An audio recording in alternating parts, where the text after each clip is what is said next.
Thank you very much. Keep it going for Leslie, everybody. Leslie, it's so refreshing to see you on stage without a donkey dick in your ass. This is wonderful.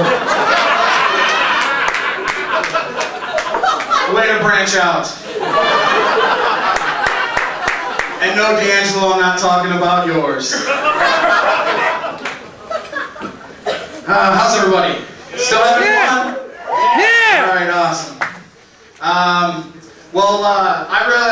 You know, they say come do this roast and everything, and you know, it's tradition, you gotta roast all the other roasters and everything, but I really have no idea who most of them are, and I figured, fuck it, they're not really worth my time. Except, I would like to single out Steve Smargon. He makes fun of autistic kids, so fuck right off.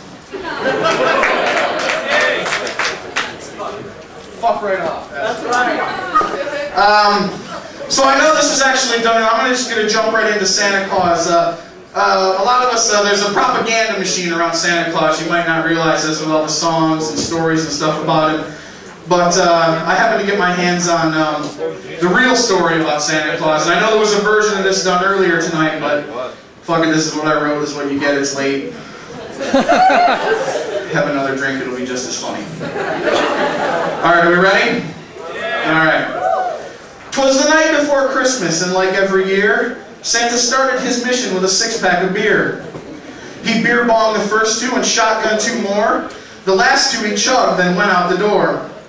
8 reindeer were harnessed to the sleigh 2x2. On the back was a sticker that read, "It's called Christmas, you Jew." Mrs. Claus said, "Well, this year will I see you by morn?" Santa reached out and honked Mrs. Claus' boob like a horn. He climbed down the sleigh with a groan and a grunt, then turned to his wife and said, "So long, you cunt." "I'll be back by morn," then took a second to linger. Mrs. Claus said, "Fuck off," and gave him the finger. Santa turned to the reindeer, he pulled on the reins, took a nip from his flask, then called out their names. "Now fuckface, now asshole, now cum-stain, now faggot. On dildo, on douchebag, on dickhead, on maggot. We must fly through the night. I don't mean to be rude. If this takes too long, you'll all be dog food." They rose in the air and turned south in a hurry. The snow they kicked up, swirled and danced in a flurry. That's imagery.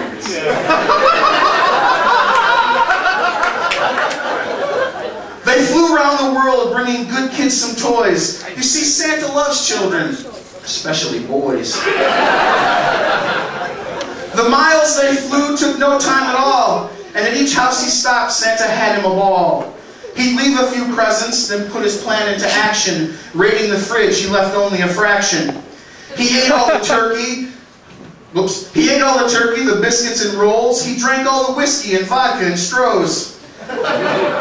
By the end of the night, Santa Claus was quite drunk, and the gifts that he left were really just junk.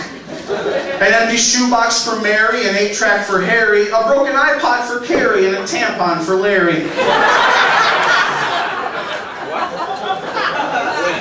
At the last stop, his sack was empty. 'Twas shocking.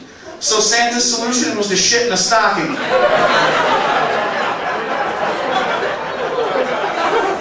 With the gifts given out and no food left for cookers, Santa headed to Vegas and picked up some hookers.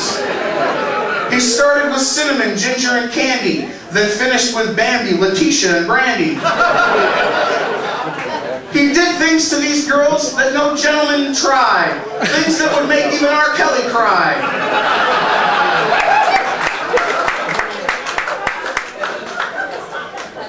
Where the fuck was I? When Santa was done, he got back on his sleigh, tossed each girl a 50, then went on his way. He arrived back at home just before noon. Mrs. Claus said, "I hope you enjoyed all the poon." "Why do you do this to me?" Then away wiped a tear. "I can't help it," said Santa. "I only come once a year." The point to this story is one I hope you have mastered. Old Santa, dear friends, is a fat, stinky bastard.